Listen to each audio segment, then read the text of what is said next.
IDFC first பேங்கோட சண்டிகர் பிரான்ச்ல 646 crore rupees fraud நடந்ததுக்கு அப்புறம் அந்த பேங்கோட MD and CEO mister Vaidyanathan அதுக்கு எப்படி ரெஸ்பாண்ட் பண்ணிருக்காரு அப்படின்றது இப்ப மார்க்கெட்ல டாக்கிங் பாயிண்டா மாறி இருக்கு. இந்த ஃப்ராட் எப்படி நடந்தது, பேங்கோட கண்ட்ரோல்ஸ் எல்லாம் எப்படி பைபாஸ் பண்ணிருக்காங்க, மேனேஜ்மெண்ட் என்ன டெசிஷன் எடுத்திருக்காங்க, இதை பத்திலாம் இந்த வீடியோல டீடைல்டா பார்க்கலாம். அதுக்கு முன்னாடி மார்க்கெட் அப்டேட்ஸை குயிக்காக பார்த்து முடிச்சிடலாம். இன்னைக்கு மார்க்கெட் நெகட்டிவா முடிஞ்சிருக்கு. நிஃப்டி 112 பாயிண்ட்ஸ் டிக்ரீஸ் ஆகிருக்கு. 24,471 பாயிண்ட்ஸ்ல க்ளோஸ் ஆகிருக்கு. சென்செக்ஸ் 388 பாயிண்ட்ஸ் டிக்ரீஸ் ஆகிருக்கு. 78,154 பாயிண்ட்ஸ்ல க்ளோஸ் ஆகிருக்கு. டாலர் ஸ்ட்ராங் ஆகிட்டு போறதால எஃபிஐஸ் எமர்ஜிங் மார்க்கெட்ஸ்ல இருந்து மணியை புல் அவுட் பண்ணி டாலர்ல இன்வெஸ்ட் பண்ணிட்டு வராங்க. மார்க்கெட் ஃபால் ஆகுற இந்த நேரத்துல டிஐஎஸ் பாத்தீங்கன்னா செல்லர்ஸா மாதிரி மார்க்கெட்டுக்கு சப்போர்ட் கொடுத்துட்டு இருக்காங்க. நிஃப்டி 50ல உள்ள லிஸ்ட் ஆஃப் ஸ்டாக்ஸ்ல ஒரு பெரிய சேஞ்ச் நடந்திருக்கு. விப்ரோ நிஃப்டி 50ல இருந்து எக்ஸ்க்ளூட் ஆகிருக்கு. அதுக்கு பதிலா பாத்தீங்கன்னா பிஎஸ்சி ஸ்டாக் நிஃப்டி 50ல இன்க்ளூட் ஆகிருக்கு. ஸோ இது இமீடியட்டா ரெஃப்ளெக்ட் ஆகாது. செப்டம்பர் 29, 2026 ட்ரேடிங் செஷன் க்ளோஸ் ஆகும்போது விப்ரோ பாத்தீங்கன்னா நிஃப்டி 50ல இருந்து எக்ஸ்க்ளூட் ஆகிடும். அண்ட் செப்டம்பர் 30, 2026 இருந்து விப்ரோக்கு பதிலா பிஎஸ்சி நிஃப்டி 50ல இருக்க போகுது. Pharma, IT and auto sector இன்னையோட மார்க்கெட்டை சப்போர்ட் பண்ணிருக்கு. எஃப்எம்சிஜி செக்டர் பாத்தீங்கன்னா மார்க்கெட்டை ட்ராக் பண்ணிருக்கு. டாக்டர் ரெட்டி 4% இன்க்ரீஸ் ஆகிருக்கு. எட்டர்னல் 2.4% இன்க்ரீஸ் ஆகிருக்கு. டாடா ஸ்டாக்ஸ்ல Titan, TCS and Tata motors passenger vehicle பாத்தீங்கன்னா பாசிட்டிவா முடிஞ்சிருக்கு. நீங்க நிஃப்டில பாத்தீங்கன்னா Max health care institute limited அப்படின்ற கம்பெனி 2.7% டிக்ரீஸ் ஆகிருக்கு. அல்ட்ராடெக் சிமெண்ட் 2.3% டிக்ரீஸ் ஆகிருக்கு. ஐடிசி 1.2% டிக்ரீஸ் ஆகிருக்கு. இன்டர்நேஷனல் மார்க்கெட்ல 1 ounce கோல்டோட பிரைஸ் $4,380. 1 ounce சில்வரோட பிரைஸ் $65.1. சென்னையில 1 gram 24 carat gold 15,393 rupees. 22 carat gold 14,100 rupees. And 1 gram சில்வரோட price 260 rupees. So IDFC first பேங்க்ல என்ன நடந்தது அப்படின்றத டீடைலா பார்க்கலாம். பிப்ரவரி 2026ல இந்த ஃப்ராட் கண்டுபிடிச்சிருக்காங்க. சண்டிகர்ல இருந்த ஐடிஎஃப்சி ஃபர்ஸ்ட் பேங்கோட சில எம்ப்ளாயிஸ் கஸ்டமர் ரெப்ரஸன்டேட்டிவ்ஸ் கூட சேர்ந்து இந்த ஃப்ராடை செஞ்சிருக்காங்க.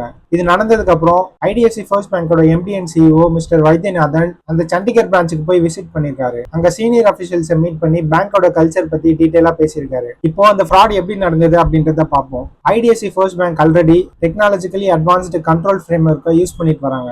அக்கௌண்ட்ஸ் அண்ட் டிரான்சாக்ஷன்ஸை மானிட்டர் பண்ண மெஷின் லேர்னிங் மாடல்ஸ் கூட யூஸ் பண்ணிட்டு வராங்க. ஆனா இந்த பர்டிகுலர் கேஸ்ல பல பேர் ஒன்னு சேர்ந்து பேங்கோட கண்ட்ரோல்ஸை பைபாஸ் பண்ணிருக்காங்க. அதாவது டெக்னாலஜி அண்ட் கண்ட்ரோல்ஸ் இருந்தாலும் பல பேர் ஒன்னு சேர்ந்தா அந்த கண்ட்ரோல்ஸை ஈஸியா அவாய்ட் பண்ண முடியும் அப்படின்றது தான் இந்த இன்சிடென்ட் எக்ஸ்போஸ் பண்ணிருக்கு. ஃப்ராட் எக்ஸிக்யூட் பண்றதுக்காக அந்த டைம்ல சில எம்ப்ளாயிஸ் அன்ஆத்தரைஸ்டு டிரான்சாக்ஷன்ஸை ப்ராசஸ் பண்ணிருக்காங்க. இதுக்காக மாடிஃபை செஞ்ச authorisation letters, cheques and approval மெயில்ஸை டிரான்சாக்ஷன் வவுச்சர்ல அட்டாச் பண்ணிருக்காங்க. சில கேசஸ்ல சிக்னேச்சர்ஸ் மிஸ்மேட்ச் ஆனதா ரிப்போர்ட்ஸ்ல மென்ஷன் பண்ணிருக்காங்க.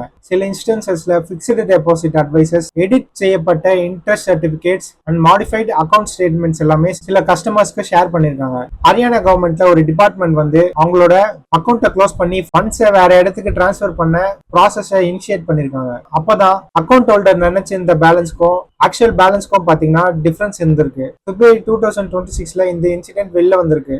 அதுக்கு அடுத்த நாள் காலையில 8 மணிக்கே பாத்தீங்கன்னா பேங்க் அனலிஸ்ட் கால் நடத்தி சிச்சுவேஷனை எக்ஸ்பிளைன் பண்ணிருக்காங்க. ஸோ இந்த இன்சிடென்ட்ல பேங்கோட எம்ப்ளாயிஸே இன்வால்வ் ஆகி இருக்கிறதால என்கொயரி ப்ராசஸ் முடிகிற வரை வெயிட் பண்ணாம இன்ட்ரெஸ்ட் அமௌண்ட்டோட சேர்ந்து அந்த கன்சர்ன் டிபார்ட்மெண்ட்ஸ்க்கு காம்பன்சேஷன் அமௌண்ட்டை கொடுத்துட்டதா மிஸ்டர் வைத்தியநாதன் சொல்லியிருக்காரு. அந்த காஸ்ட்டை ஃபைனான்சியல் இயர் 2026க்கான அக்கௌண்ட் ஸ்டேட்மெண்ட்லயும் மென்ஷன் பண்ணிருக்காங்க. இந்த ஃப்ராடை பத்தி கேபிஎம்ஜி ஒரு ஃபாரன்சிக் ரிவ்யூ நடத்தியிருந்தாங்க. இதுக்கு ப்ராஜெக்ட் அல்ட்ரா அப்படின்னு நேம் கோட் மென்ஷன் பண்ணிருக்காங்க. இந்த ஃப்ராட் சண்டிகர் பிரான்ச்ல மட்டும் நடந்திருக்கிறதா சொல்லியிருக்காங்க. இதுல அந்த பிரான்ச்சோட எம்ப்ளாயிஸ், கஸ்டமர்ஸோட சில எம்ப்ளாயிஸ் அண்ட் எக்ஸ்டர்னலா சில இண்டிவிஜுவல்ஸும் சேர்ந்து இந்த இன்சிடென்ட்டை பண்ணிருக்காங்க. ஸோ இந்த இன்சிடென்ட் நடந்ததுக்கு அப்புறம் க்ளோசிங் பேலன்ஸ் பேசிஸ்ல இந்தியா ஃபுல்லா இருக்க government accounts, trust, club, societies and அசோசியேஷன்ஸோட அக்கௌண்ட் ஹோல்டர்ஸ்க்கு ஸ்டேட்மெண்ட் சென்ட் பண்ணியிருந்தாங்க. இந்த வெரிஃபிகேஷனுக்கு அப்புறம் பாத்தீங்கன்னா வேற எந்த கஸ்டமர்ஸும் அவங்களோட அக்கௌண்ட் பேலன்ஸ்ல டிஸ்கிரிபன்சி இல்லை அப்படின்னு மென்ஷன் பண்ணியிருக்காங்க. ஸோ இந்த ஃப்ராட் சண்டிகர் பிரான்ச்ல மட்டுமே நடந்திருக்கிறதாவும் வேற எந்த பிரான்ச்லயும் இது மாதிரி எதுவும் நடக்கல. இந்த இன்சிடென்ட்க்கு அப்புறம் பாத்தீங்கன்னா பேங்கோட கண்ட்ரோல்ஸ்ல சில சேஞ்சஸ் கொண்டு வந்திருந்தாங்க. பிரான்ச் லெவல் ஆத்தரைசேஷனுக்கு மேல ஒரு சென்ட்ரலைஸ்டு டீமோட ஆத்தரைசேஷனை ஆட் பண்ணாங்க. கஸ்டமர்ஸ்க்கு அவங்களோட அக்கௌண்ட் டீடைல்ஸ் சென்ட் பண்றதுலயும் சில சேஞ்சஸ் கொண்டு வந்திருந்தாங்க. ஸோ இது மாதிரி இன்சிடென்ட்ஸ்லாம் ஃபர்தரா நடக்க கூடாதுன்னு பல ஸ்டெப்ஸ் எடுத்திருக்காங்க. இந்த இன்சிடென்ட் ஃபைனான்சியல் இயர் 2026 ரிசல்ட்ஸை அஃபெக்ட் பண்ணிருக்கு. FY26 net profit previous year compare பண்ணும்போது 7% இன்க்ரீஸ் ஆகிருந்தது. அது எவ்வளவுன்னு பாத்தீங்கன்னா 1,636 crore rupees. இந்த ஃப்ராட் வந்து ரிப்போர்ட் ஆகல அப்படின்னா நெட் ப்ராஃபிட் வந்து 39% இன்க்ரீஸ் ஆகி 2119 crores ப்ராஃபிட் இருந்திருக்கலாம். ஸோ இதனால இந்த 646 crore rupees ஃப்ராட் வந்து பேங்கோட ஃபைனான்சியல் ரிசல்ட்ஸை பெருசா இம்பாக்ட் பண்ணிருக்கு. இவ்வளவு பெரிய இன்சிடென்ட் நடந்திருந்தாலும் பேங்கோட டெபாசிட் இன்கம் அஃபெக்ட் ஆகல அப்படின்னு MD&CEO CEO மிஸ்டர் வைத்தியநாதன் சொல்லியிருந்தாரு. ஸோ இந்த இன்சிடென்ட்ல நம்ம புரிஞ்சுக்க வேண்டியது என்னன்னா, ஒரு பேங்க்ல advanced technology and machine learning இருந்தாலும் சில இண்டிவிஜுவல்ஸ் இருந்தா கண்ட்ரோல்ஸை பைபாஸ் பண்ண முடியும் அப்படின்றது தான் இந்த இன்சிடென்ட் ப்ரூவ் பண்ணிருக்கு. ஸோ இந்த இன்சிடென்ட் பத்தி நடந்த ஃபாரன்சிக் ரிப்போர்ட்ல சண்டிகர் பிரான்ச்ல மட்டும் இந்த இன்சிடென்ட் நடந்திருக்கிறதா சொல்லியிருக்காங்க. பேங்க் இந்த சிச்சுவேஷன்ல உடனே ரியாக்ட் பண்ணி நேஷன் வைட் வெரிஃபிகேஷன் நடத்திருக்காங்க அண்ட் அது ரிலேட்டடான அக்கௌண்ட் ஹோல்டர்ஸ்க்கு வந்து உடனே காம்பன்சேஷன் செட்டில் பண்ணி பேங்கோட கண்ட்ரோல்ஸை வந்து மாடிஃபை பண்ணிருக்காங்க. ஸோ இந்த வீடியோ உங்களுக்கு இன்ஃபர்மேட்டிவ் வந்ததுன்னு நினைச்சீங்கன்னா லைக் பண்ணிடுங்க. உங்க ஃப்ரெண்ட்ஸ் அண்ட் ரிலேட்டிவ்ஸ் யாருக்கெல்லாம் யூஸ்ஃபுல்லா இருக்கும்னு நினைக்கிறீங்களோ அவங்களுக்குலாம் ஷேர் பண்ணிடுங்க.